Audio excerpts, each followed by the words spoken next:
Liz from 105.1 The Buzz joining us live. Good morning. Morning. Good morning. All right. Trailer, Travis Kelce, T-Swift back in the news. What's the latest? He bought a $6 million mansion to make Taylor Swift more comfortable and give her better privacy. So I don't think we can call it a chivalry's PR not relationship. dead. Yeah.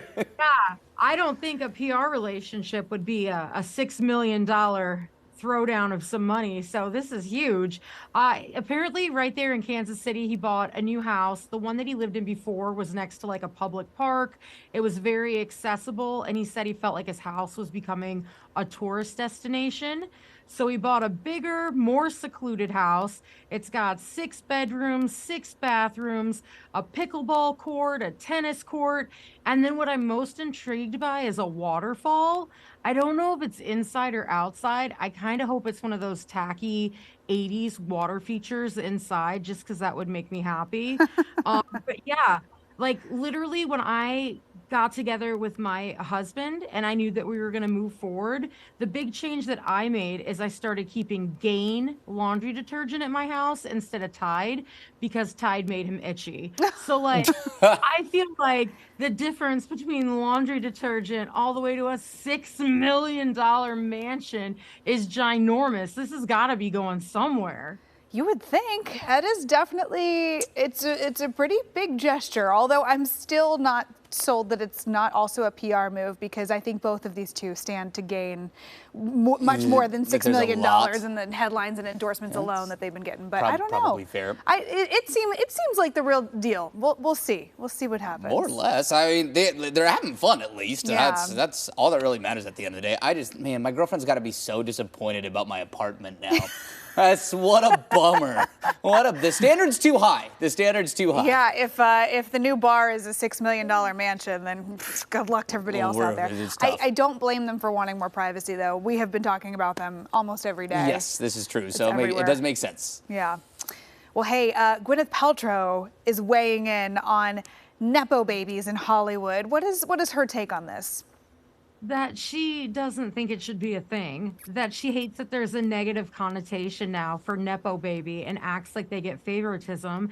And her reasoning is that there's nothing wrong with wanting to follow in your parents' footsteps. And the example she gave is nobody gets mad at a kid who wants to grow up to be a doctor just like their dad, to which Gwyneth Paltrow, you are so out of touch. It doesn't matter what the industry is. Thank you. Nepo babies are nepo babies are nepo babies. It's anybody that's able to get ahead or succeed or have, like start 3 steps forward from the rest of us just because of who they know and who they're related to. Like, she doesn't believe in it, but she is Queen Nepo Baby. I say that is exactly what a Nepo Baby would say. She's been famously out of touch for her entire career. So, Gwyneth, sweet Gwyneth, come on. I think there is a pretty big difference in jobs when you're talking about wanting to, I want to be a teacher because my mom was a teacher, or I want to be a nurse because my dad was a nurse, versus I want to go into Hollywood and get multi-million-dollar contracts for films because someone wants to work with my family. You don't think your parental connections had a way to get you into Hollywood? Right? Come on. I mean, Dad was a film producer and director. Yeah. Like, I'm pretty sure that's how she got her start. And I think the difference is, like, that's an industry where you can make crazy low money. Like, if you're following your mom's footsteps to be a teacher, knowing your mom being a teacher isn't going to start you ahead on the pay scale. Right. Sure. I will.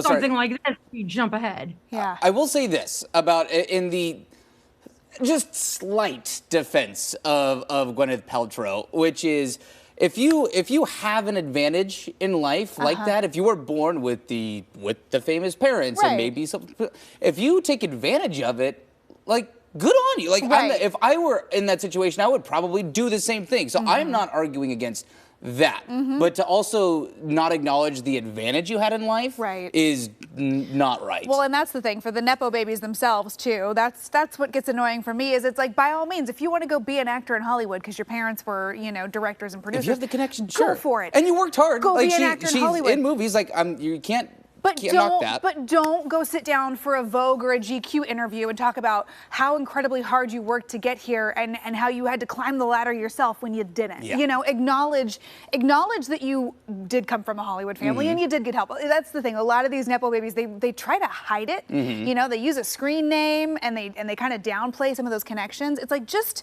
own up to the fact that you are incredibly lucky and blessed. I'm not taking away from the talent you have or the work you do. Yeah, you're good. Yeah, but don't be like, oh, it's all the same. No, it's not. I would love to be a nepo baby. I mean, a perfect example of it would be Kendall Jenner. She's like the highest paid model in the entire world. Do we really think Kendall Jenner would be the highest paid model if she wasn't part of the Kardashians? No. Right. No. She wouldn't. But she's also been savvy with business moves. And so that's the thing. It's like, did she start here? Yeah. But like, I'm going to give her some credit for some of the things she's done. But she had a massive head start over everybody else. She's still a talented and hardworking model, but her last name is, you know, Jenner. I would also like to point out that we were each on a soapbox, and we each got our own one shot during that soapbox. Wow, we complained that much. We complained that much that they had to take ISOs of each of us. Well, there you go. We're all on the same page here. Boo, right, boo defending nepo babies. Yeah. All right, bye, Liz. We'll see you tomorrow.